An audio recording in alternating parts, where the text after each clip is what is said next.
Vamos a dar la bienvenida a mi pequeña audiencia de hoy. Sean muy bienvenidos. Un feliz sábado para con cada uno de ustedes. ¿Cómo están? ¿Bien? ¿Cómo se encuentran hoy? ¿Con ganas de estudiar la palabra? Yo creo que sí, por algo están aquí, ¿no? Yo les cuento que estoy de Amén, visitas. amén. Perdón, hermana Gloria, ¿cómo decía?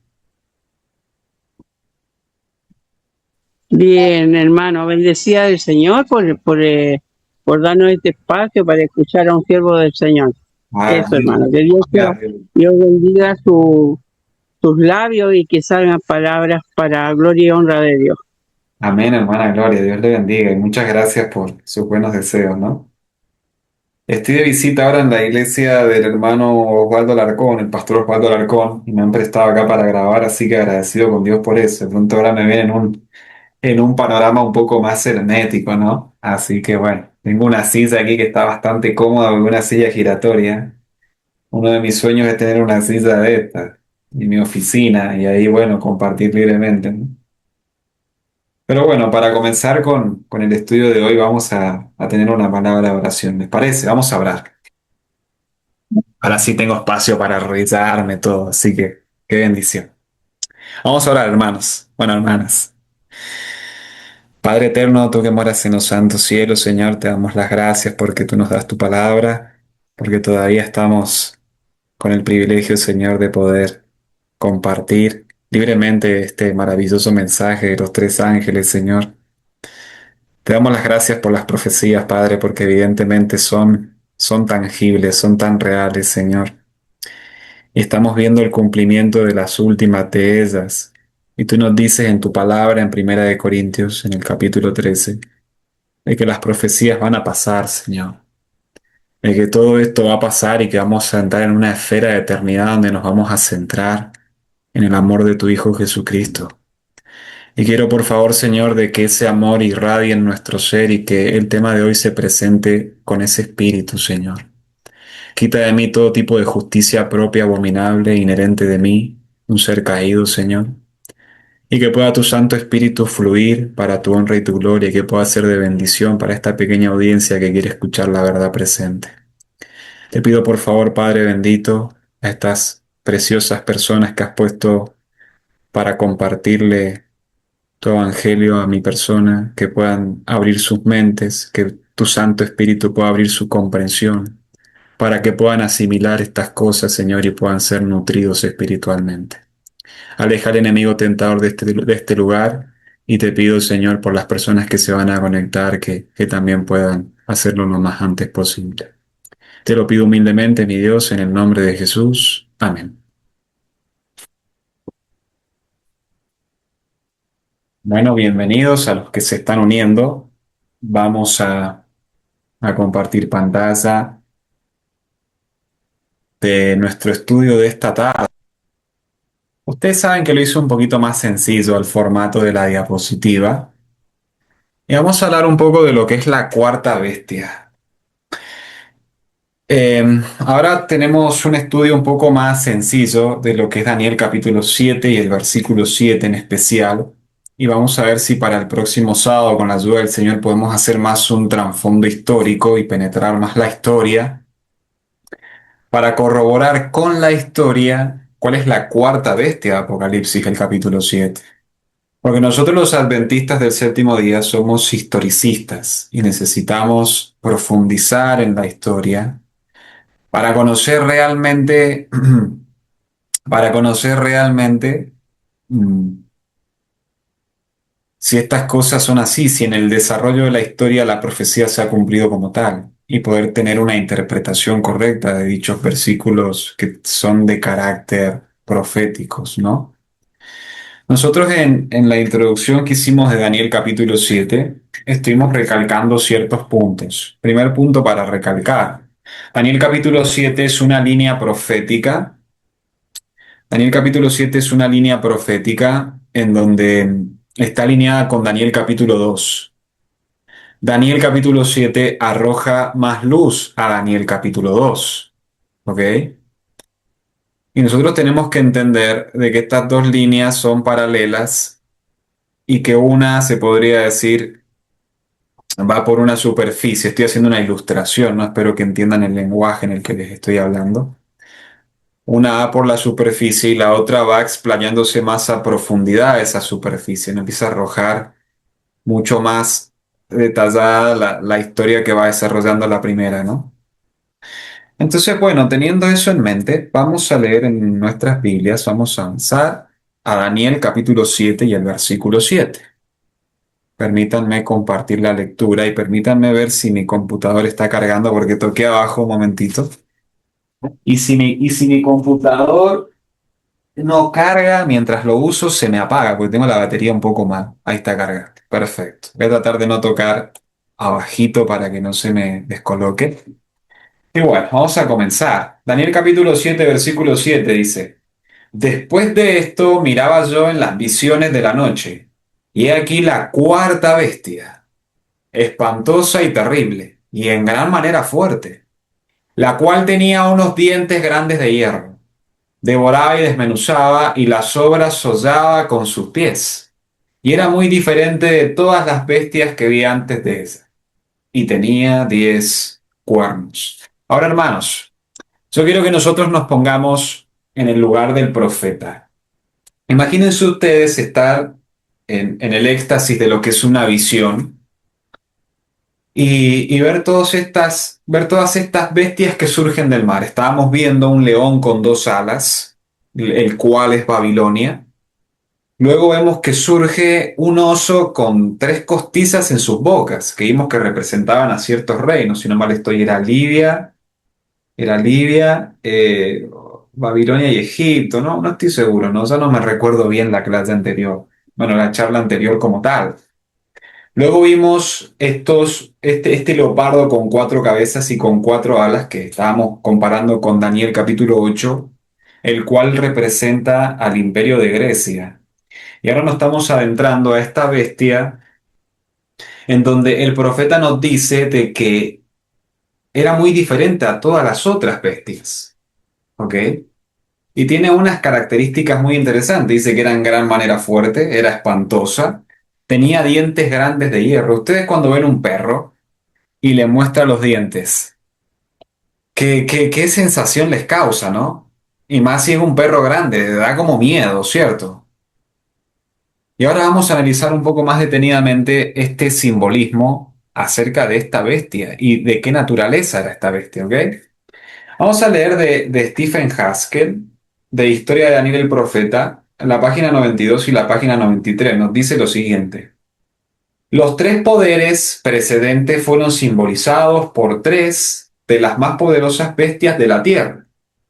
Pero cuando fue considerada la cuarta bestia, no había animal con un carácter que representara su terrible naturaleza. De modo que fue presentada al profeta una bestia sin nombre, teniendo dientes de hierro, garras de bronce y 10 cuernos. Nosotros estábamos viendo, mis queridos hermanos, a la luz de lo que es Daniel capítulo 7 versículo 17 de que una bestia representa a un rey. ¿Ok? Y nosotros aquí vemos de que este reino es como muy distinto a los otros en su carácter opresivo, al parecer, porque una bestia utiliza sus colmillos, su mandíbula, para desmenuzar el alimento que consume, o sea, para destruir, se podría decir, ¿no? Estábamos viendo, por ejemplo, de que el primer reino se caracterizaba como un león, el cual el león es el rey de la selva, no es cualquier animal. ¿Qué animal se atreve a enfrentar a un león? Muy pocos. Y es muy raro de que un animal pueda vencer a un león.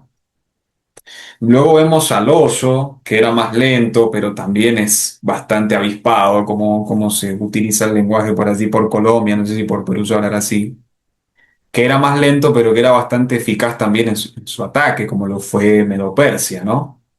Y luego vemos a este animal más versátil, como lo es el leopardo, simbolizado por Grecia, de que conquistó todo en cuestión de 2 o 3 años, si no mal estoy. Fue increíble las campañas de Alejandro Magno, lo rápido que se desplazó para conquistar todo el mundo conocido. Pero para esta bestia justamente no hay un lenguaje para describir su carácter. ¿Se entiende? Es interesante, porque en este aspecto se diferencia mucho de las otras bestias. Imagínense ustedes que el profeta no tenía palabras para identificarla con un animal como tal. Era una bestia, era como un híbrido, por así decirlo. Dientes de hierro, desmenuzaba, que como que era bastante terrorífica, ¿no? Así que bueno, vamos a avanzar y vamos a conocer el carácter de esta bestia. Y vamos a ir a un libro muy interesante que deberíamos estudiar un poco más, ¿no?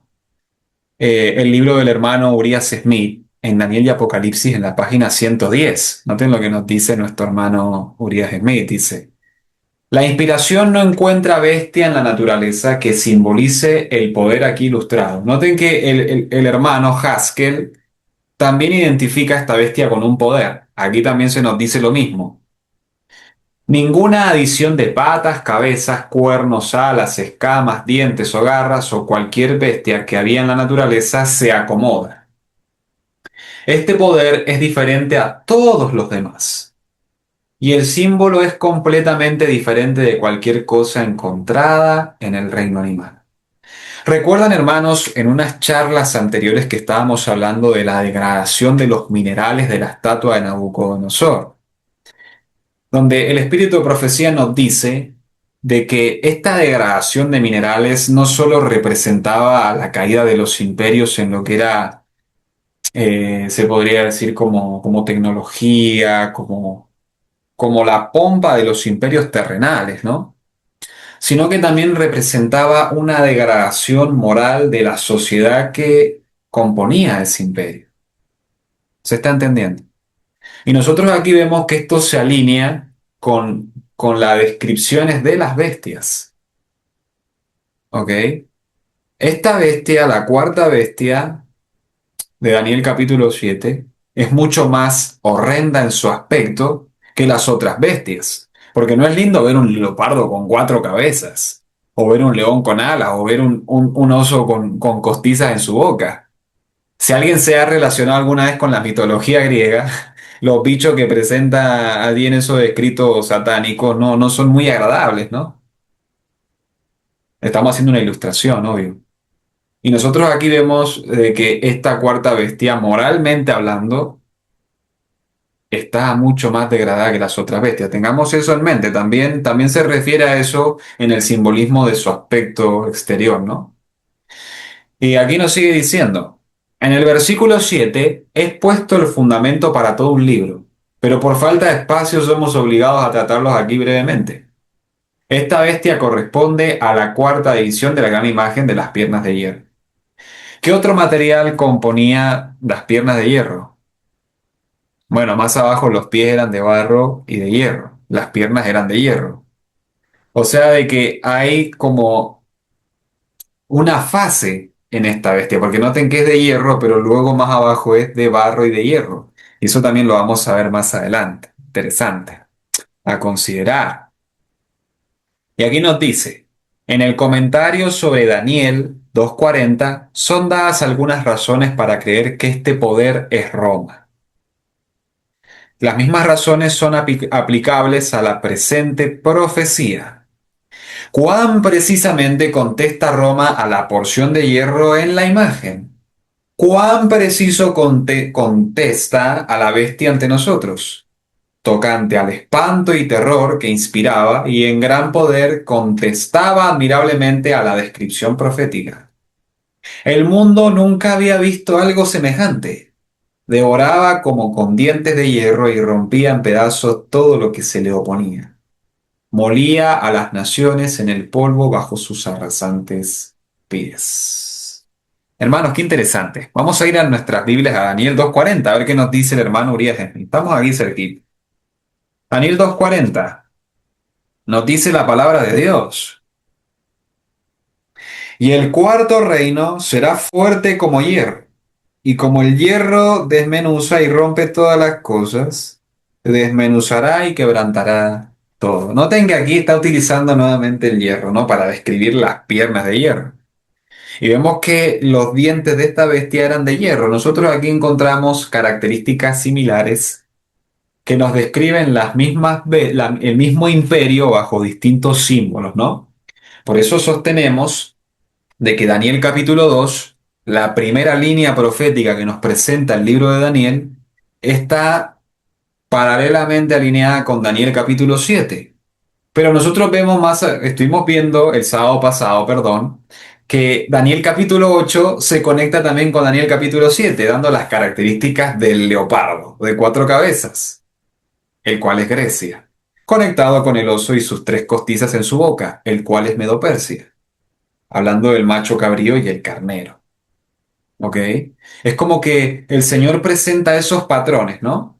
Nos marca una línea, luego otra línea va arrojando más luz hacia la línea de arriba, y de esa línea se van desprendiendo otras líneas, como es Daniel capítulo 8.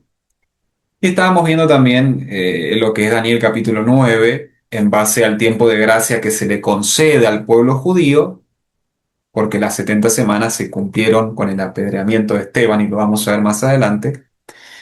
Y después vamos a encontrar la línea profética más amplia de la escritura, que es Daniel 11, lo cual va a ser muy interesante que estudiemos, porque esa línea se extiende hasta el tiempo presente, hasta nuestros días. ¿Ok?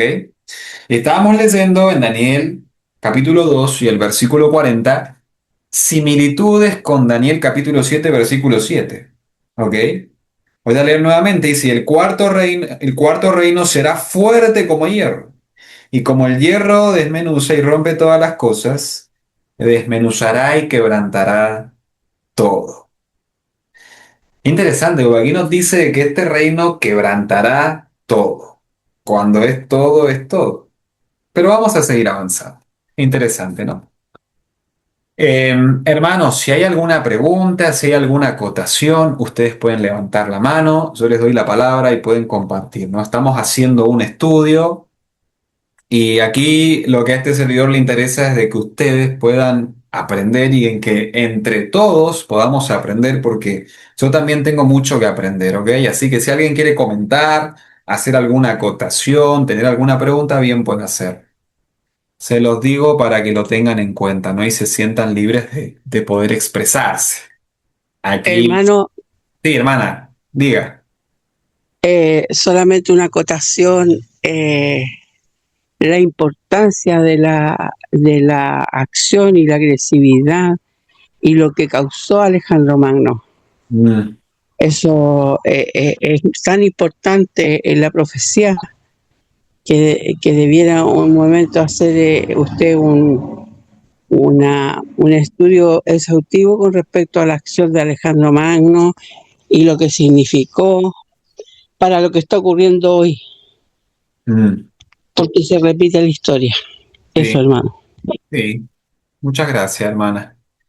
Y evidentemente la historia se está repitiendo.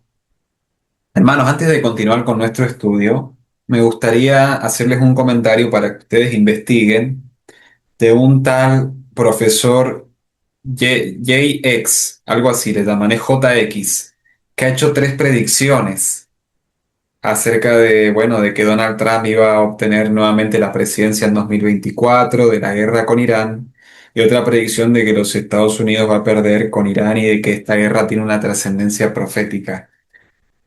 Estamos hablando de un hombre que no conoce el espíritu de profecía, que no conoce Daniel 11, pero que es un estudioso de la historia y que ha sacado varias lecciones de la historia, y en base a la historia ha hecho estas predicciones, y vemos cómo sus predicciones se han estado cumpliendo.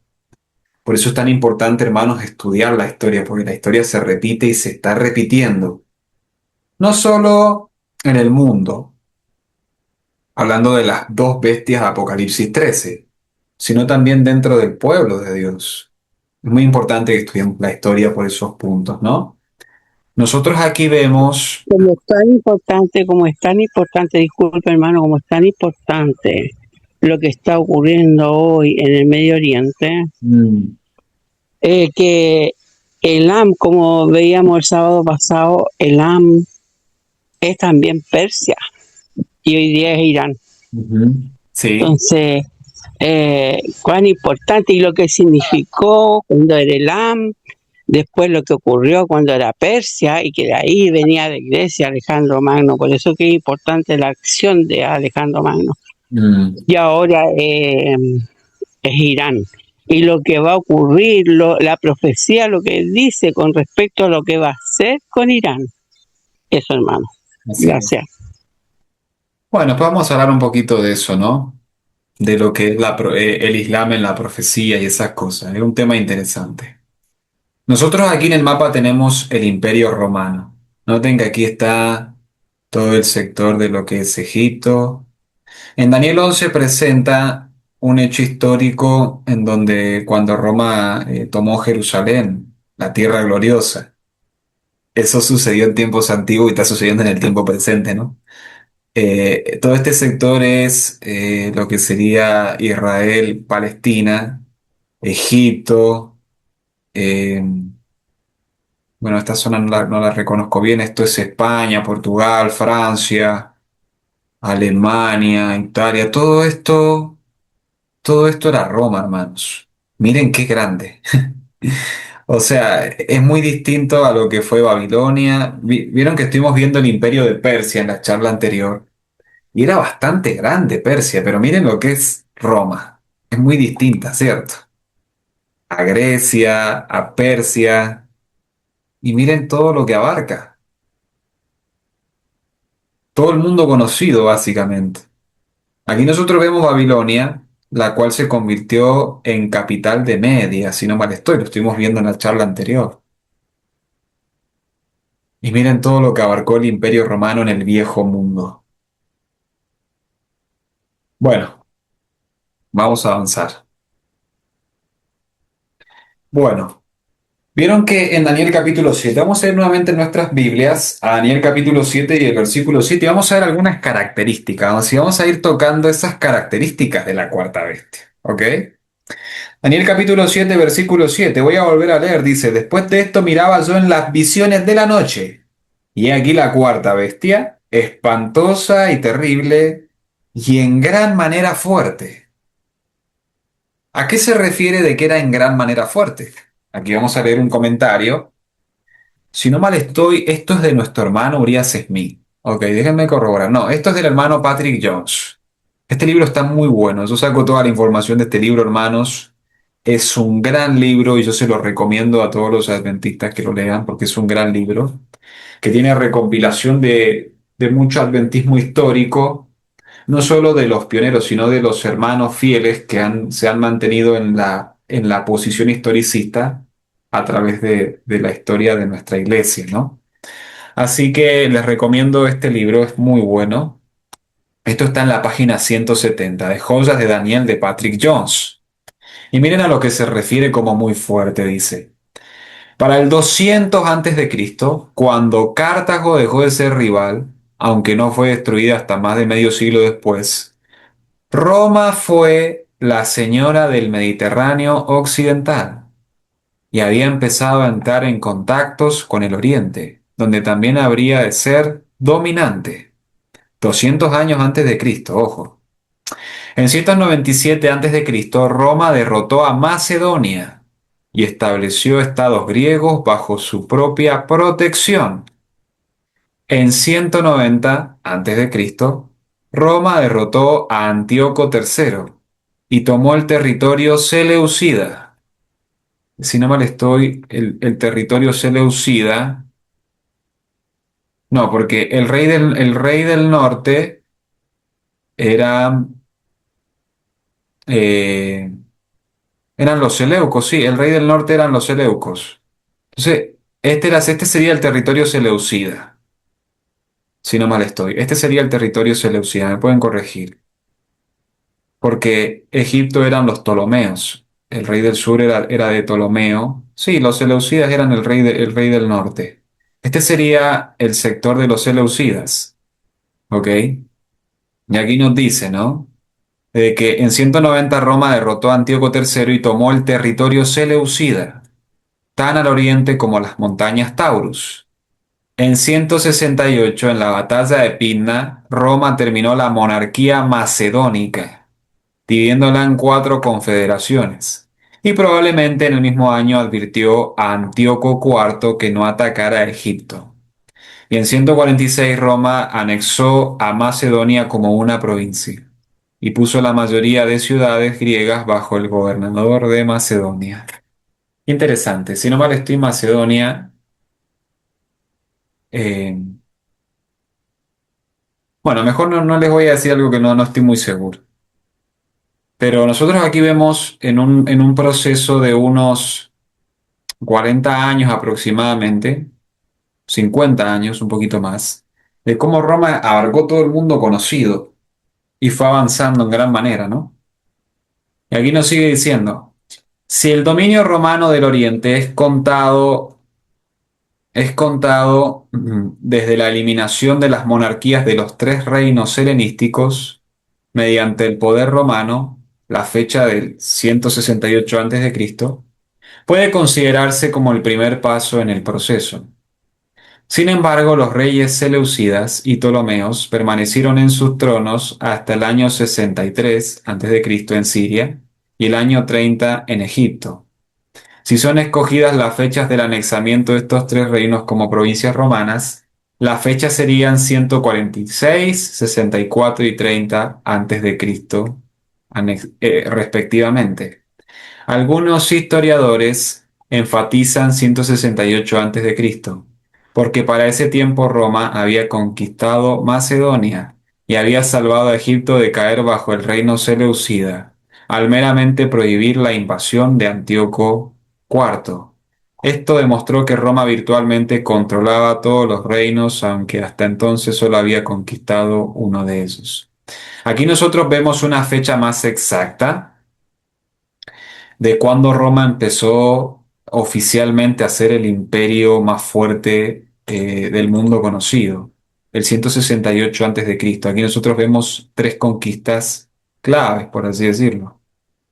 Y bueno, los historiadores, aquí nos dice nuestro hermano Jones, de que enfatizan esta fecha, porque en ese tiempo Roma había conquistado lo que es Macedonia, había salvado a Egipto de caer bajo el reino de los Seleucos, que como estábamos diciendo, en ese tiempo los Seleucos eran el rey del norte, que componía el sector geográfico de lo que fue Babilonia, y que estaba en constante conflicto con lo que era el rey del sur, que es el sector de lo que era Egipto antiguamente. Y nosotros aquí vemos cómo Roma se sobrepuso sobre estos dos imperios que prevalecían en la antigua Grecia y que se combatían entre sí para obtener la supremacía del poder. Y vemos aquí de que Roma se sobrepuso a ellos indirectamente en el año 168 a.C. Logró esto como tal. Y justamente por estos hechos se demuestra de que Roma virtualmente controlaba todos los reinos conocidos, absolutamente todos. En el tiempo presente, los Estados Unidos es evidente de que indirectamente controla el mundo a través de su economía. Indirectamente se ve eso, ¿no? Por más que los rusos, los japoneses no lo quieran admitir, o los chinos, es así. ¿Se entiende? Eh, Hermano, pero hoy, en estos momentos, Estados Unidos está en bancarrota. Esto no está haciéndose el poderío del petróleo para poder ellos tener el dominio sobre el petróleo para poder tener más dinero, ¿no? Porque está en bancarrota Estados Unidos. y hermana, si estuviese en bancarrota, nosotros ahora estaríamos en la última crisis, ¿no? Lo que pasa, hermano, que el pastor que nosotros fuimos a ver a Los Ángeles, él vive en Estados Unidos. Mm. Y él venía con los últimos, digamos, con bien respaldados, para decirlo así. Ah, Con respecto a eso, e incluso con todo en cuantos trillones de dólares está, porque él ha ayudado a las guerras, este hombre fanático o loco de Donald Trump, ha hecho cosas de tomar platas que no correspondía, entonces ha dejado en bancarrota a Estados Unidos. Y es Mm, por eso que Estados Unidos está asaltando a todos los países con petróleo. Aunque Estados Unidos posee tanto petróleo y se hizo dueño del petróleo de Venezuela, pero es un petróleo, dice, de mala calidad, no mm, así como el Oriente, y por eso que está atacando a Irán. mira. Los países del Oriente son los que tienen mejor calidad de petróleo. Acuérdese que tiene el petróleo en estos momentos es como la prioridad y la necesidad del mundo. Y es por qué él quiere tener petróleo, porque Estados Unidos está realmente en bancarrota. Bueno, tal vez para más estudio, ¿no? Sí, Eso, sí. hermano. Pero muchas gracias por su acotación, hermana. Muchas gracias. Uno de pronto se puede equivocar, ¿no? Y muchas gracias por eso. Pero sí, evidentemente hay una crisis. Estados Unidos está caminando en hilo muy fino ahora. Muy fino. En hilo demasiado fino. Ok. Bueno, vamos a avanzar. Vamos a seguir con nuestro estudio. Y estos datos los vamos a sacar del libro de Daniel del hermano William Shea, la página 204, arrojando un poco más de luz de lo que estábamos hablando segundos atrás, ¿no? Nos dice de que alrededor del año 168 a.C., año decisivo por la batalla de Pindna, los tres principales reinos helenísticos, recuerdan que el reino de Grecia estaba compuesto por cuatro cabezas y cuatro alas, que eran los cuatro principales generales de Alejandro Magno, de Alejandro el Grande, ¿ok? Aquí nos dice que los tres principales reinos helenísticos de Grecia, el imperio seleucida, que justamente es Siria y Oriente, lo que es sector de Babilonia, el reino Antigonida de Macedonia, perdón, el reino Ptolomaico de Egipto, perdón, me equivoqué, el reino seleucida de Siria y Oriente, y el reino Antigonida de Macedonia. Este último, gobernado por Perseo, fue derrotado por Roma en ese año, marcando el inicio del fin de la soberanía griega en Macedonia. Justamente aquí encontramos otra percepción que afirma lo dicho por Uriah Smith, ¿no? De cómo Roma progresivamente fue subyugando al rey del norte y al rey del sur, y Roma misma convirtiéndose desde ese momento como el rey del norte. Estaba al norte de la tierra gloriosa, ¿no? Y nos sigue diciendo, estos dientes de hierro también representan la naturaleza conquistadora y destructiva de este reino, pero también forma un vínculo directo con el cuarto reino en Daniel capítulo 2, donde el cuarto reino fue representado por las piernas de hierro de la imagen. Nosotros aquí encontramos en Daniel el capítulo 7 y en Daniel capítulo 2 versículos 33 y 40 lo que fue el imperio de la Roma pagana, porque Roma tuvo dos fases, Roma pagana y Roma papal, las piernas de hierro y el barro unido con el hierro, la iglesia unida con el Estado. Y nosotros aquí encontramos este proceso de Roma conquistando el mundo conocido, conquistando al rey del norte y al rey del sur y convirtiéndose en el imperio, en el principal imperio mundial, pero después con el transcurso del tiempo vamos a ver cómo este imperio se transformó en lo que fue la Roma papal, de Roma pagana a Roma papal, en donde empezaron a ejercer su poderío no los césares, sino los papas. Bueno, tenemos que entender que los papas eran reyes, eran emperadores, estaban por encima del poder secular del mundo. Eran césares vestidos de papas como tal. Y justamente, si Dios lo permite, más adelante vamos a ver ese proceso que es interesante. Justamente en Daniel 11 se presenta ese proceso. Aquí tenemos otro comentario de nuestro hermano Patrick Jones. En la página 170 dice, mientras el animal rompía en pedazos y devoraba a su presa con esos colmillos grotescos, también Roma devoraba naciones y pueblos en sus conquistas. En ocasiones ciudades enteras eran destruidas, como en el caso de Corinto en el 146 a.C., y reinos tales como los de Macedonia y Seleucida fueron divididos en provincias, rotos en pedazos, así como la bestia desmenuza a sus víctimas.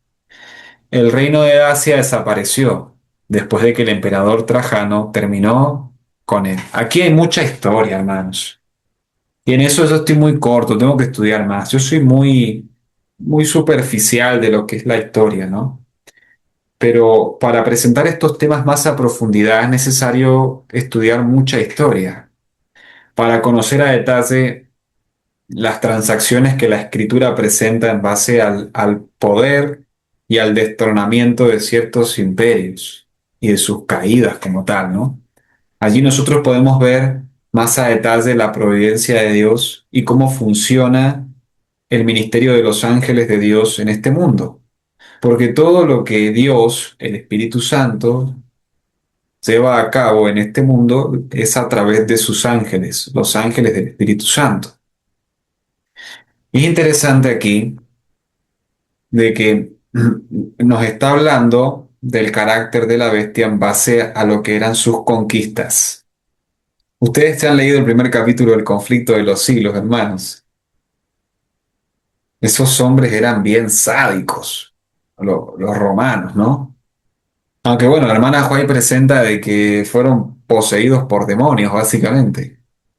Y eso también es un trasfondo interesante, porque si nosotros vamos a Habacuc, vamos a ir a Habacuc rapidito. Habacuc, el capítulo 1, y vamos a ir a Joel, pero vamos a ir primero a Habacuc.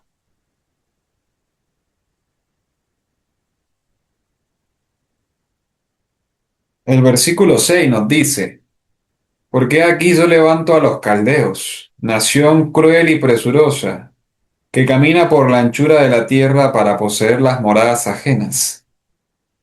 Formidable es y terrible. De ella misma procede su justicia y su dignidad. Sus caballos serán más ligeros que leopardos y más feroces que lobos nocturnos. Y sus jinetes se multiplicarán. Vendrán de lejos sus jinetes y volarán como águilas que se apresuran a devorar. Toda ella vendrá a la presa. El terror va delante de ella y recogerá cautivos como arena. Esta profecía el profeta Habacuc la dio en el contexto de un cautiverio babilónico hacia Judá, representada principalmente al cautiverio babilónico. De este carácter era el ejército de los caldeos. Pero si nosotros analizamos este pasaje a la luz de Daniel capítulo 2, en donde vemos la degradación de estos minerales, y lo comparamos con Daniel capítulo 7, en base a las características de estas bestias, de estos reinos que iban a ir surgiendo a través del tiempo, nosotros encontramos esto una aplicación también para esos imperios que se iban levantando y que cada uno de los imperios que iban siguiendo al otro eran cada vez más, a ver qué palabra puedo usar, eran como más sádicos, ¿se entiende? Lo vemos ahora, vamos a comparar con otro texto en el libro de Joel. Vamos a ir al libro de Joel, el capítulo 2. Creo que es el versículo 3. Miren lo que dice Joel capítulo 2. Estas son profecías que se han cumplido en el tiempo pasado, en los días de los profetas, en el cautiverio babilónico, pero que tienen su segunda aplicación con la segunda bestia, Apocalipsis 13. ¿Ok? Vamos a ir a Joel, el capítulo 2, versículo 2 en adelante, dice, día de tinieblas y de oscuridad, día de nube y de sombra, como sobre los montes se extiende el alba. Así vendrá un pueblo grande y fuerte, semejante a él no lo hubo jamás, ni después de él lo habrá en años de muchas generaciones. Noten que este pasaje, hermanos, se está refiriendo primeramente al imperio babilónico. Aquí el profeta Joel está profetizando un mensaje para la iglesia judía en los días de Jeremías, en donde se iba a levantar un pueblo fuerte y grande, que iba a marcar un antes y un después. Pero luego él dice que no se levantará uno como tal en muchas generaciones. Versículo 3 dice, delante de él consumirá fuego, tras de él abrazará llama. Como el huerto de Edén será en tierra delante de él, y detrás de él como desierto asolado. Imagínense ustedes, hermanos, la agresividad de esta gente. El profeta utiliza la ilustración del huerto del Edén, que cuando esas langostas, como lo presenta en el simbolismo de la quinta trompeta, que no se refiere a demonios que van a salir con grandes alas del fondo de la tierra, está representando a seres humanos que sí están movidos por los demonios, pero que Dios permite que los demonios tomen a esos hombres para llevar adelante juicios. Aquí nos dice de que estos ejércitos iban a tener enfrente como un huerto del Edén y que cuando ellos pasasen iban a arrasar a tal modo que iba a parecer que quedaba como un desierto. De esa naturaleza es la violencia que han manejado los imperios desde los días de Daniel hasta el tiempo presente.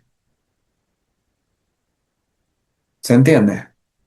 Por eso este último imperio, este nuevo orden mundial que nos toca afrontar dentro de unos meses quizás, o unos cortos años que el Señor tenga misericordia, va a ser mucho más opresivo que los imperios anteriores, hermanos.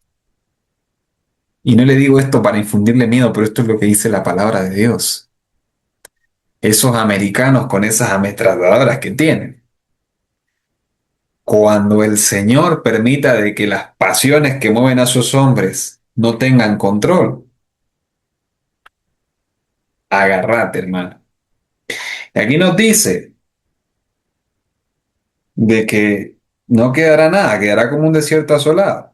Versículo 4 dice, su aspecto como aspecto de caballos y como gente a caballo correrán. Noten que esto lo conecta con Habacuc, capítulo 1 versículo 8 y en base a estas interpretaciones, comparando texto con texto, nos damos cuenta de que Joel estaba profetizando antes del cautiverio babilónico, dando pie a lo que es Daniel capítulo 2, Daniel capítulo 7 con el surgimiento del león y de la cabeza de oro, el cual representa Babilonia.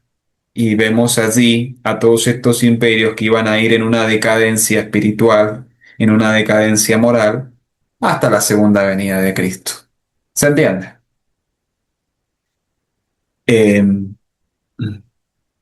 Esto también es del hermano Patrick Jones, de la página 170, comentando de este pasaje de Daniel capítulo 7, versículo 7, comentando acerca de las características de la cuarta bestia, la cual vamos a ir analizando detenidamente, en donde nos dice de que esta bestia destrozaba y pisoteaba las obras. Hay un comentario, a ver, lo voy a leer.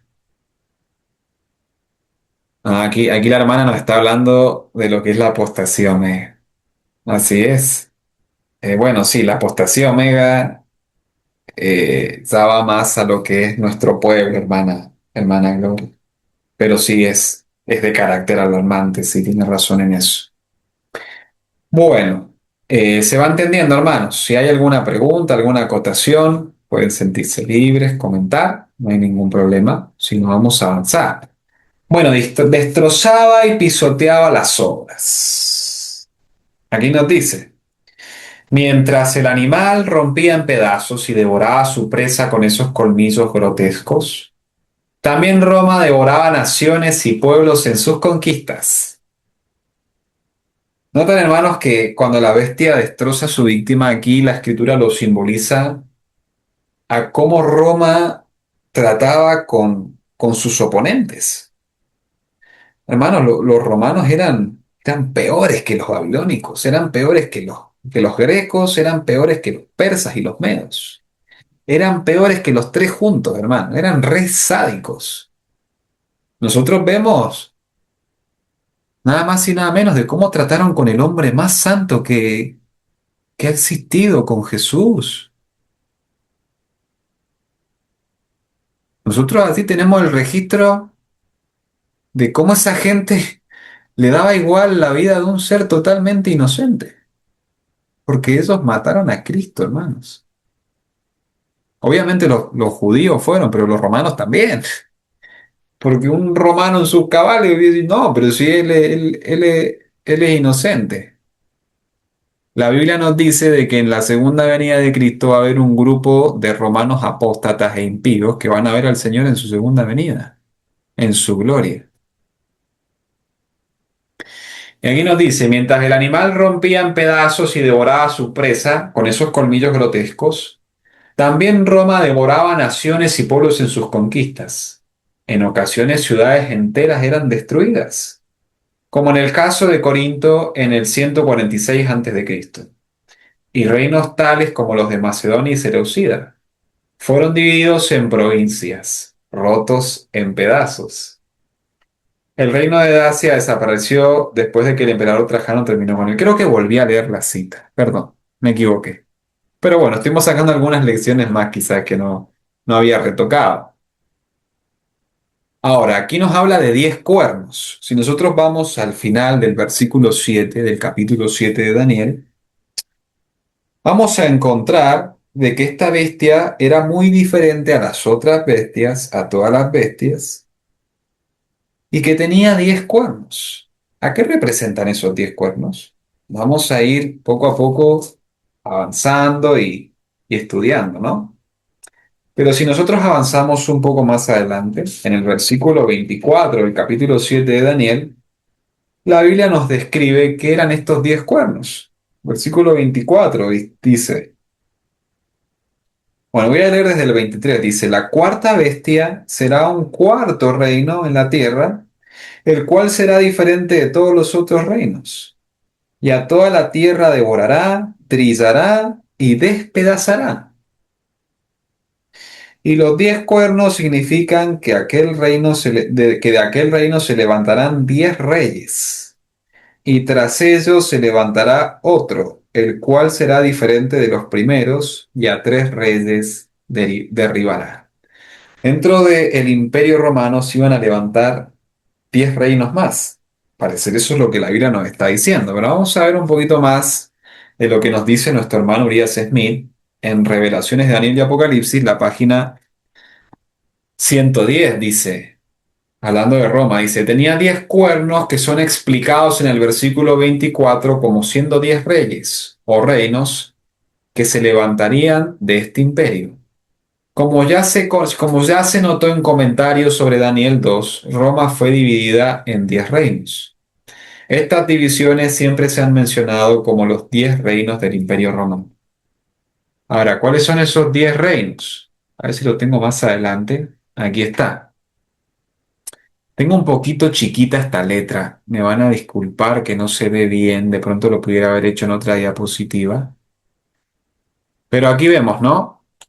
De que estos 10 cuernos eran las principales naciones bárbaras que provocaron la caída del Imperio Romano del Occidente en el siglo IV y en el siglo V después de Cristo. Esto se conecta con las trompetas, hermanos. ¿Ok? Esto se conecta con las primeras 4 trompetas, si no mal estoy, que son juicios a Roma. Obviamente, cuando Roma estaba también, en realidad me parece que, no, me estoy equivocando, porque esto es en el siglo IV y V después de Cristo. Ahora debería revisar las fechas de las trompetas, porque me parece que esto es en la fase de Roma pagana, no es en la fase de Roma papal. Así que me parece que me estoy equivocando, por eso mejor me callo. Aquí dice que las principales naciones bárbaras que provocaron la caída del Imperio Romano de Occidente fueron principalmente pueblos germánicos, donde estaban, bueno, los visigodos, ostrogodos, vándalos, francos, suevos, alanos, burgundios, sajones, anglos y lombardos. Estos pueblos, junto con unos y erulos, fragmentaron el territorio romano en diversos reinos bávaros, en 10 reinos como tal, como estábamos viendo, ¿no? Esto lo saqué de Wikipedia, pero hay otros datos en los libros también que podemos estudiar.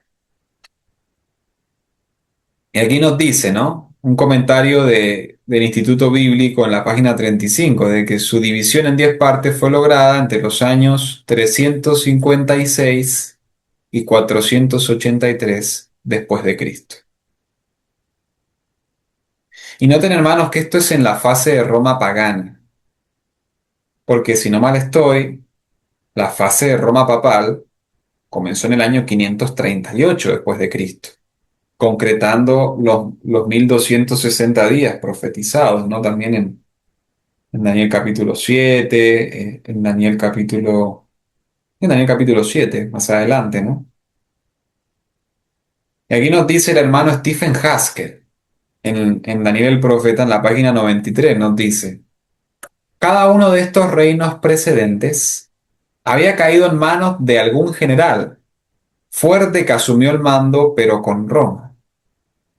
Perdón, cada uno de estos reinos precedentes había caído en manos de algún general fuerte que asumió el mando, pero con Roma el caso fue diferente. Los detalles de esta historia son dados en el capítulo 8 de Apocalipsis bajo el símbolo de las 7 trompetas. Aquí está. A mí me parecía, pero no estaba muy seguro. Multitudes de pueblos bárbaros del norte de Europa y Asia barrieron el Imperio Romano entre los años 351 y el 483 a.C., aplastando al gobierno y dividiéndolo en 10 partes. Aquí está. Tengo que estudiar más a profundidad estos detalles, hermanos. Yo he hecho un estudio de las trompetas, de las primeras 4 trompetas, si no mal estoy, pero ha sido un poco bastante superficial. De pronto sería bueno también que empecemos a tocar un poco el tema de las trompetas mientras avanzamos, para ir clarificando estos procesos de cambio en el imperio romano, desde su fase pagana hasta su fase papal, por así decirlo. El sábado pasado estuvimos viendo Daniel capítulo 8, donde la escritura arroja más luz a lo que fue el proceso de cambio de Medo-Persia a Grecia. Y aquí, por lo que yo estoy conociendo ahora, que al parecer es algo nuevo, y le doy las gracias a Dios por eso, las primeras 4 trompetas de Apocalipsis capítulo 8 tienen una conexión directa con estos pasajes que estamos leyendo de Daniel capítulo 7, ¿no? En donde hay ese cambio de forma de gobierno en Roma, de lo que era algo totalmente pagano a algo aparentemente cristiano, ¿no? Y aquí nos dice que multitudes de pueblos bárbaros del norte de Europa y Asia barrieron el Imperio Romano entre los años 361 y 483, dividiéndolo en 10 partes. Para el Imperio Romano, el cielo mismo fue derramado en la persona del Salvador, y fue Roma quien lo clavó en una cruz. Hubo un sello romano en su tumba y una guardia romana en su sepulcro. La iglesia primitiva sufrió persecución en manos de este mismo poder. El juicio llegó sobre Roma cuando estos bárbaros invadieron el imperio con fuego y espada, y el reino fue dividido en 10 partes. Hermano, es muy interesante lo que estamos estudiando en esta hora, ¿no? Porque eh, si nosotros vamos a la historia, vamos a encontrar de que Dios siempre ha traído juicios sobre naciones que han tenido una bendición especial, pero que han desechado los mandatos y los preceptos de Dios. Lo vemos, por ejemplo, en Daniel capítulo 5, en lo que fue la caída del imperio babilónico. Y podríamos mirar un poco Daniel capítulo 5, ¿no? Ahora en un ratito, porque ya se me están acabando las diapositivas. De pronto hemos pasado bastante rápido. Pero Dios siempre le ha dado privilegios a una nación. Lo estuve diciendo en unas charlas anteriores y vale la pena resaltarlo. Dios le ha dado grandes privilegios a los Estados Unidos de América, pero nosotros hoy vemos en el tiempo presente que Estados Unidos se parece muy poco y casi nada a lo que fue en años anteriores. ¿Se entiende? Por eso la profecía nos dice en Apocalipsis capítulo 13 que sería como un cordero, pero luego terminaría hablando como un dragón, accionando como un dragón. Y para llegar a esa condición moral, de degradación moral, tiene que haber un proceso de decadencia. Para llegar a una decadencia moral tiene que haber una decadencia espiritual, una caída espiritual. Y es interesante, hermanos, de que Dios permitió de que su Hijo Jesucristo se relacionase con esta clase de gente que estaba a la cabeza de este imperio. Como vemos en las Escrituras, el imperio romano estaba bajo el control del pueblo judío. Y eso tiene una aplicación a nuestro tiempo presente. Nosotros, como pueblo adventista del séptimo día, hemos llegado a este medio de predicar a través de esta plataforma de Zoom a causa del jesuitismo, de cómo se ha infiltrado en la tierra gloriosa en el tiempo presente. Los romanos babilónicos del tiempo presente se han infiltrado en el pueblo de Dios y están bajo el control de la alta esfera del Sanedrín. Noten que si vamos a los evangelios en los días de Cristo, vamos a encontrar de que el Sanedrín judío, usted puede estudiar más a profundidad de lo que era el Sanedrín en el Deseado de todas las gentes, la página 106 y el párrafo 3, donde eran los líderes prominentes de Israel, que estaban subyugados bajo el Estado romano. Interesante. Y Dios a esta nación pagana, a esta nación impía, como lo fue Roma, le trajo juicios y lo trajo a través de tribus bárbaras, donde estaba Gensérico, Alarico, entre algunos que recuerdo en este momento, que eran personas comunes y corrientes. Y yo les quiero hacer una pregunta, mis queridos hermanos. Nosotros, bajo la proclamación de qué trompeta estamos. A ver si alguno me puede responder, por favor. Bajo la proclamación de qué trompeta estamos. No, les voy a dar una pista, a ver. Estamos bajo la proclamación de la séptima trompeta. Y justamente los que van a traer los juicios a la Roma moderna, unida con el Estado, van a ser los que van a completar la reforma protestante, los adventistas del séptimo día. Somos los llamados a concluir con esa obra que comenzó desde los días, bueno, oficialmente de los días de Lutero, comenzó desde antes, ¿no? Pero justamente nosotros estamos llamados a dictar los últimos juicios de Babilonia, proclamando el tercer ángel con la potencia del cuarto ángel de Apocalipsis 18, denunciando los pecados de Babilonia que se registran en Apocalipsis 17 y Apocalipsis 18. Así que bueno, vamos a leer unas citas más, hermanos, y vamos a terminar, ¿ok? Nos hemos quedado un poco cortos de balas hoy, discúlpenme. Este es un hermano adventista, un pastor llamado Donald Mansell, que tiene un libro que se llama Secretos Abiertos del Anticristo. Ya para terminar vamos a leer esta cita, dice. A diferencia de la mayoría de católicos cristianos dentro del Imperio Romano, la mayoría de las tribus bárbaras que se dividieron ese imperio eran seguidoras de Arrio. Ustedes saben quién es Arrio, ¿no?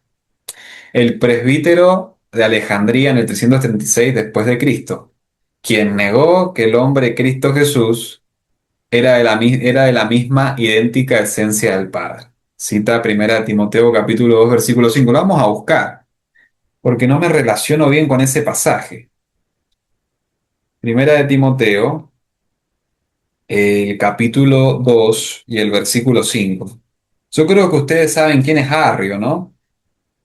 Yo no tengo bien claro quién fue él, la verdad. Debería investigar un poquito más acerca de ese personaje.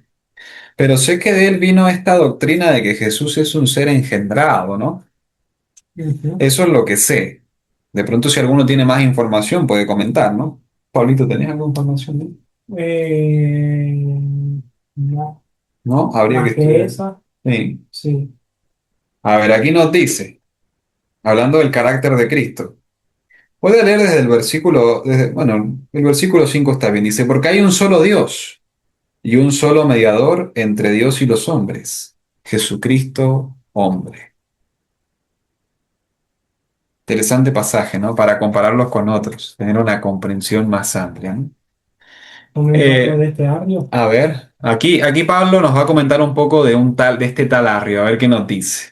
Bueno, la historia dice que este Arrio era un sacerdote allí de Alejandría, Ujú, muy conocida por Alejandría por herejías, ujú, que negaba la naturaleza divina de Jesucristo, que el Hijo está subordinado al Padre,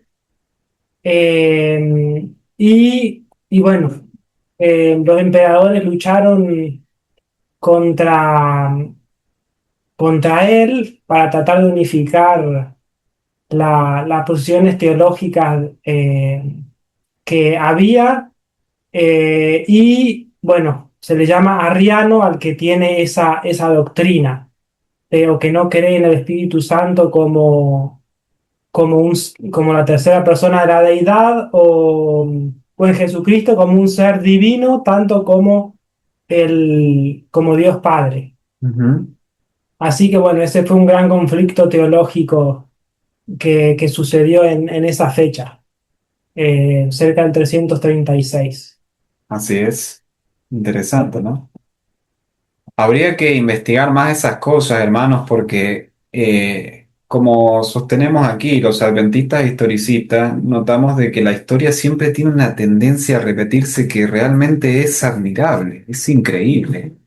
Estamos bajo el contexto de un conflicto entre Cristo y Satanás, donde Dios está detrás de la historia. Estábamos leyendo en una de las primeras charlas una cita de Señales de los Tiempos, en donde Dios cuando profetiza, acerca de lo que la escritura nos presenta como las profecías, es de que él tiene una percepción clara de los hechos, cómo se van a ir desarrollando en su orden natural de las cosas.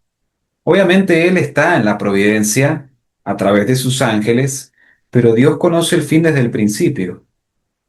Y es loco, ¿no? A veces como siempre la cosa tiende a repetirse.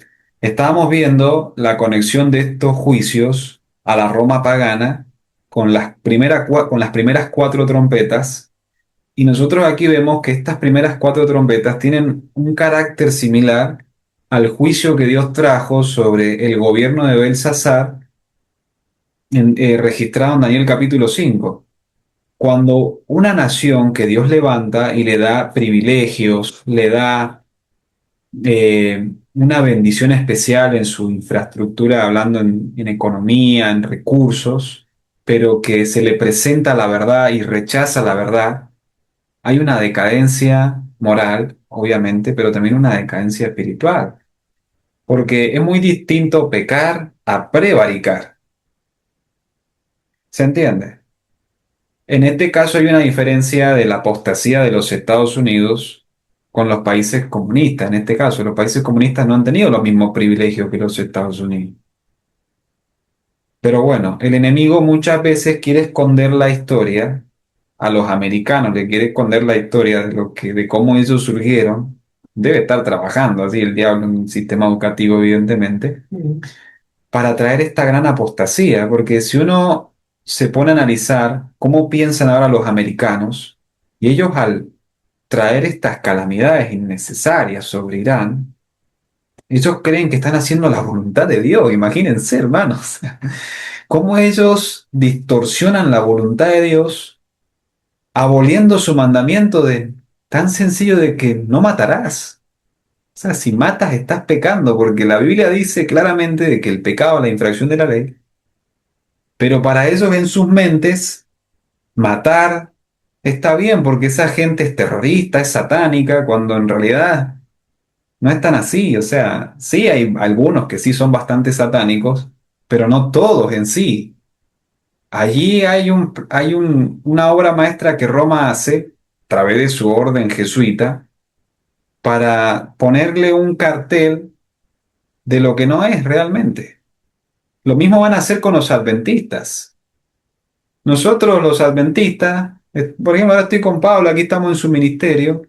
No hacemos nada a nadie, pero dentro de unos meses quizás o unos pocos años, solo Dios sabe, se nos va a tildar a mí, a Pablo y a usted, si es que somos fieles, en el contexto de que somos fieles, de que somos terroristas y de que somos muy malas personas, porque por culpa nuestra están cayendo estos juicios de Dios por desobediencia a la Santa Sede que está ya instalada en Europa, en esas pocas hectáreas, usted sabe de quién estoy hablando, y porque estamos yendo en contra del vicario, del representante de Jesucristo aquí en la tierra. A ese punto llegamos, ¿no? Cuando dejamos de lado la palabra, ¿no? Así que bueno, hemos concluido con este pequeño estudio. Como verán, estamos de visita ahora, como les había dicho. Así que bueno, en este caso vamos a terminar un poco antes, mis queridos hermanos. Tenés tiempo igual, ¿eh? ¿Sí? Sí. Sí, pero igual, o sea, bueno, ya no tengo mucho para compartir. Pero si quieren, hermanos, que tengamos una sección de preguntas y respuestas, podemos hacerlo. Ahora tengo a mi amigo Pablo que me está acompañando, así que él también puede ayudarme a compartir algunas inquietudes, ¿no? Hola hermanos, mucho gusto, Dios le bendiga. Él es Pablo Alarcón, estamos aquí en su ministerio, él es hijo del pastor Osvaldo Alarcón, aquí el Evangelio Eterno en Argentina, y bueno, hemos venido a visitar ahora y teníamos un pequeño espacio por aquí para compartir. Así que bueno, si alguien quiere hacer alguna acotación, alguna pregunta, pueden sentirse libres, ¿no? Para que podamos ampliar un poco más de lo que estuvimos hablando. Quizá algunas personas se conectaron más después, estuvimos haciendo una introducción de lo que fue, de lo que es la cuarta bestia, Daniel capítulo 7, comparando con Daniel capítulo 2, versículo 44, ¿no? Y del carácter de esta bestia. Así que, bueno. Pueden sentirse libres, hermanos, de comentar, de compartir. Aquí hay un mensaje en el chat. Bueno, aquí la hermana Juani Rojas nos está hablando de qué es la doctrina de los testigos de Jehová actualmente, derivado de los arrianos. Interesante, hermana, porque también esa doctrina era oficial, por así decirlo, en los días de los pioneros hasta la década de 1890. Luego Dios, en su infinita sabiduría, nos arrojó más luz en base a esa mala comprensión doctrinal de lo que es la eternidad de Cristo, nuestro Salvador. Y ya eso quedó muy claro. De pronto al grupo puedo mandar material de lo que fue. Ahí le doy la palabra, hermana, un momentito. De lo que fue ese proceso en donde se empezó a arrojar más luz en base a esa doctrina dentro de la iglesia adventista. La hermana Juárez lo aclaró bastante en El Deseado de toda la gente, que fue escrito en 1898, y de allí hay testimonios de varios pioneros que cambiaron su posición porque creían en el espíritu de profecía, ¿no? Hermana Gloria, por favor, le damos la palabra. Sí, hermano, mire, aquí el comentario de la hermana Juárez dice, con respecto a Daniel 7, dice, a Daniel se le dio una visión de bestias feroces que representan los poderes de la tierra, pero la insignia del reino del Mesías es un cordero. Los reinos terrenales predominan mediante el templo de la fuerza material, pero Cristo desterrará toda arma carnal, todo instrumento de sujeción. Su reino había de establecerse para elevar y ennoblecer a la humanidad caída. Dice, es un registro infalible. Se conserva un registro de todos los pecados cometidos, toda impiedad del hombre, toda desobediencia a las órdenes del cielo, se anota en los libros celestiales con infalible exactitud.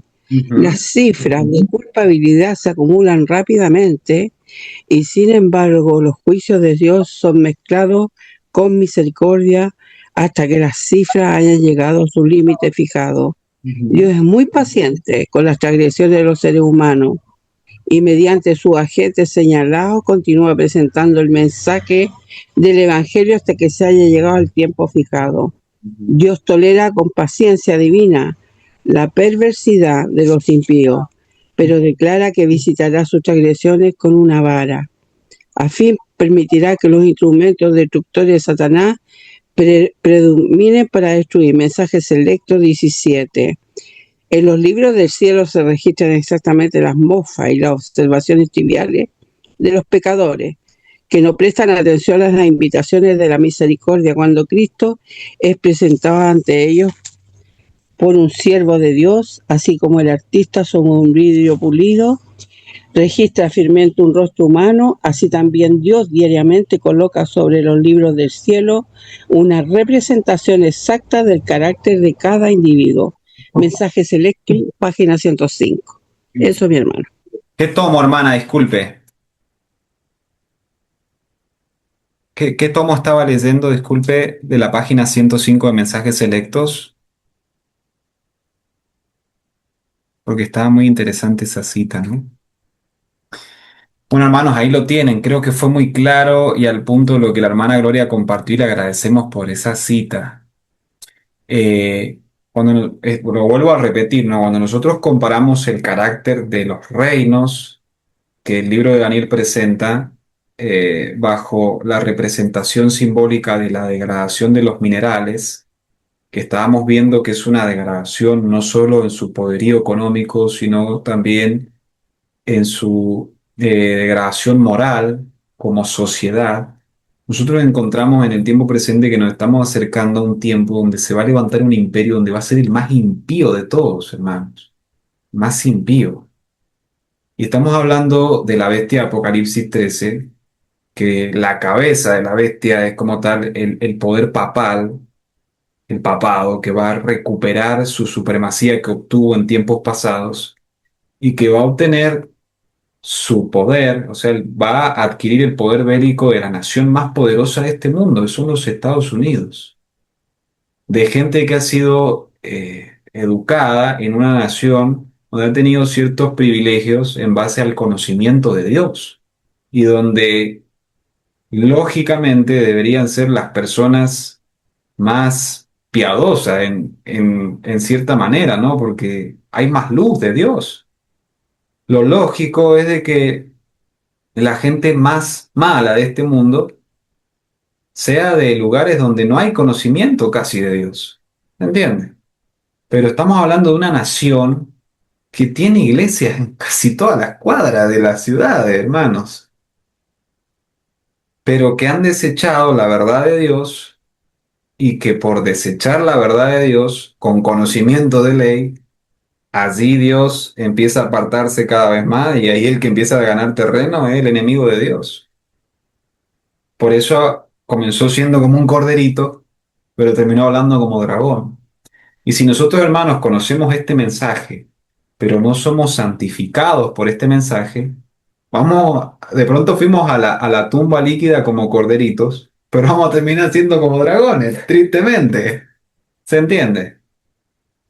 Y es interesante, hermanos, estudiar estas profecías y verlas a la luz de la historia, de lo que sucedió en la historia. Y nosotros allí podemos ver los pros y los contras, en lo que los siervos de Dios aceptaron y en lo que no, y nosotros podemos hacer juicios más claros, porque vamos a llegar a un tiempo, hermano, vamos a tener que tomar decisiones bien drásticas, por así decirlo, vamos a ver cosas fuertes. Y no lo digo, repito, para traer terror ni nada, pero es que es la realidad del asunto. Y esta crisis que se avecina está a la vuelta de la esquina.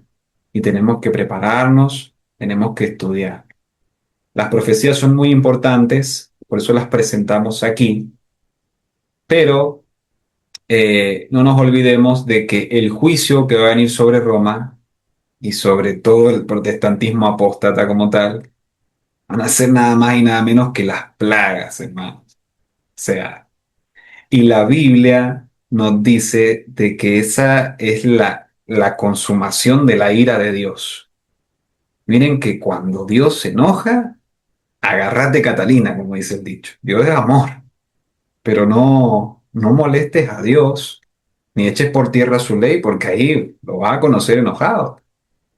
Y eso no es cualquier cosa. Hermana Gloria, por favor. Puede hablar, hermana. Eso. ¿Sabe? Pensaba mientras que usted hablaba de los romanos y de su bestialidad y de los castigos que van a recibir. Yo creo que es más grave, por último ellos están en su ignorancia o en los tiempos de Cristo no quisieron, no tuvieron ojos para ver al Hijo de Dios, pero nosotros que hemos tenido gran luz, creo que es más grave que ellos, hermanos, que nosotros nos vamos a perder por haber querido seguir nuestras inclinaciones Ujú. y no lo que Dios nos dice que seamos y a lo que Él quiere que alcancemos. Creo que nosotros estamos más pecados que ellos. Y sí, sí, en cierta Por el manera. conocimiento me refiero, por tanta luz que tenemos. Ujú. Sí, es que justamente, hermana, por ejemplo, lo que estamos hablando de la séptima trompeta con el mensaje del tercer ángel de Apocalipsis 18, se conecta también con Daniel 11:45, donde habla del monte santo de Dios, y eso se conecta con Ezequiel capítulo 9. En el versículo 5, el Señor dicta la sentencia primeramente en los ancianos del santuario. ¿Ok? O sea que la sentencia de Dios, la ira de Dios, tristemente va a caer primero sobre los líderes apóstatas, primeramente que están en Maryland, ¿se entiende? Porque ahí debe haber uno o dos, un Nicodemo debe haber allí, que va a zafar a lo último, va a zafar. Se ha encontrado con Jesús allí en la soledad, en la oscuridad de la noche, pero que todavía de pronto no sale. Cuando se definan las cosas, bueno, ahí va a tomar su decisión. Tristemente la gran mayoría no. Y de allí para abajo, ¿no? En cada ministerio, sea de la denominación o sea del sostén propio, los guardianes espirituales van a recibir esa sentencia. Y eso es un apercibimiento para nosotros, porque nosotros, hermanos, en este momento estamos escuchando la verdad presente. Tenemos que tener en claro eso. Nosotros tenemos un grande privilegio. Hay gente que no tiene ni idea de estas cosas. Ahora, eso implica responsabilidad, pero no nos olvidemos, hermanos, que eso también es un gran privilegio. Porque si nosotros conocemos estas cosas y las vivimos, es imposible que nos perdamos. ¿Se entiende? Si nosotros buscamos el conocimiento de Dios, vamos a darnos cuenta, hermanos, de que salvarse en realidad es fácil, no es difícil. Porque el Señor Jesús presenta esa gran verdad en Mateo capítulo 11 versículo 28. Lo vamos a leer, Pablito, después de, por favor. Sí. Vamos a buscar Mateo 11:28, hermanos, para que nosotros no nos desanimemos al hablar de estas cosas, porque si nosotros estamos en la carne, obviamente nos va a dar miedo. Pero si nosotros creemos en las promesas de Dios, en realidad no. Cuando veamos estas señales, vamos a alzar nuestra vista porque nuestra redención está cerca. Mateo 11, 28 o 29 y 30, mejor, Pablo. 29 y 30, hermanos. Dice así, llevad mi yugo sobre vosotros y aprended de mí que soy manso y humilde de corazón y hallaréis descanso para vuestras almas, porque mi yugo es fácil y ligera mi carga. Ujú. Muchas gracias, Che. No sé si quiere hacer un Compa- comentario, sí. Sí, hay un comentario de Espíritu y Profecía a este texto.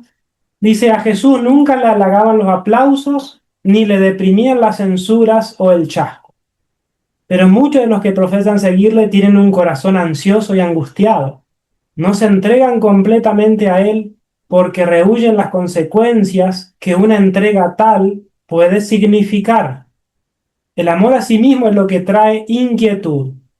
Cuando hayamos nacido de lo alto, habrá en nosotros el mismo sentir que hubo en Jesús, el sentir que le indujo a humillarse a fin de que pudiéramos ser salvos. Ujú. Entonces ahí está la clave. Entregarse completamente y saber de afrontar las consecuencias, porque a veces uno sabe lo que tiene que dejar. En todos los ámbitos uno tiene que dejar cosas, costumbres, gustos, ídolos, comidas, pero si nos entregamos al Señor y estamos dispuestos a dejar esos ídolos, vamos a tener esta experiencia. Ujú. Un yugo ligero, una carga fácil, y van a quedar afuera angustias, temores, depresiones y orgullo. Ujú. Amén. Muchas gracias, Pablito. Sí, hermanos, nuestro mensaje no es un mensaje de miedo. El miedo no viene de Dios. El Señor no nos ha dado un espíritu de cobardía, nos dice el apóstol Pablo. Nos ha dado un espíritu de valentía, ¿no? Nosotros somos los que con su gracia, no solo con su gracia, vamos a salir victoriosos de la última gran batalla se nos avecina, la batalla del Armagedón. ¿Cuál es una batalla espiritual? Nosotros no vamos a andar, hermano, a los tiros con nadie, ni a los espadazos. Nuestra espada es esta, hermanos. Esta es nuestra espada. Y no tenemos lucha contra sangre ni carne, sino contra huestes espirituales, ¿no? Que se van a manifestar a través de los hombres impíos que decidan servirle a Satanás, ¿no? Y eso va a ser muy pronto. Por eso es muy importante, hermanos, que estudiemos. Y gloria a Dios que hemos podido tener estas charlas en esta hora. Así que, bueno, ha sido un gusto, un placer. Si nadie tiene ninguna pregunta o ninguna acotación, podemos terminar con una palabra de oración. Bueno, la hermana Gloria dice que nuestro próximo estudio sea Armagedón. Hermana, necesitamos primero avanzar en Daniel. Vamos a avanzar poco a poco. Vamos a llegar a Apocalipsis. Apocalipsis, sí. Tenemos que ir tratando de llevar el mayor orden posible para que vayamos comprendiendo juntos las profecías que el Señor nos ha dado. En especial yo tengo que estudiar mucho, ¿no? Así que, bueno, si no hay más comentarios, vamos a tener una palabra de oración. ¿Les parece? ¿Puedes orar, Pablo, por favor? Sí. Vamos a orar, hermanos.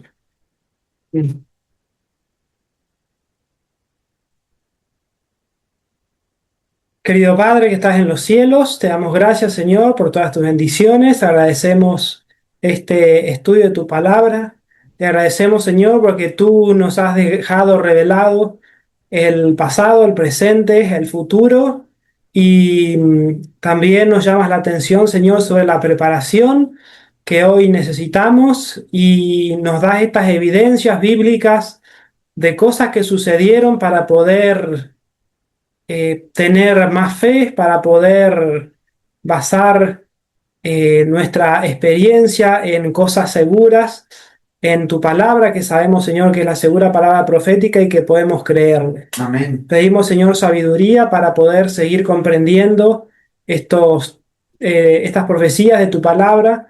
Pedimos, Señor, que nos ayudes a ir refinando nuestro carácter, porque sabemos, Señor, que estamos siendo analizados y que tenemos que dar cuenta cada día, y cuando seamos llamados también a juicio, nuestras vidas tienen que estar en orden. Pedimos, Señor, de tu Santo Espíritu para que siga obrando en nuestro corazón. Pedimos, Señor, por cada uno de los participantes, por cada uno de sus pedidos, de sus necesidades, de su agradecimiento, sus gozos, sus tristezas. Pedimos, Señor, que tú las estás acompañando y supliendo cada necesidad. Amén. Oramos, lo pedimos en el nombre de Jesús. Amén. Amén.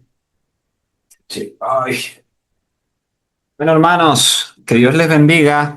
Vamos a estar viéndonos el próximo sábado con la ayuda del Señor y vamos a Amén, un poquito más de hermano. Roma papal, Roma pagana.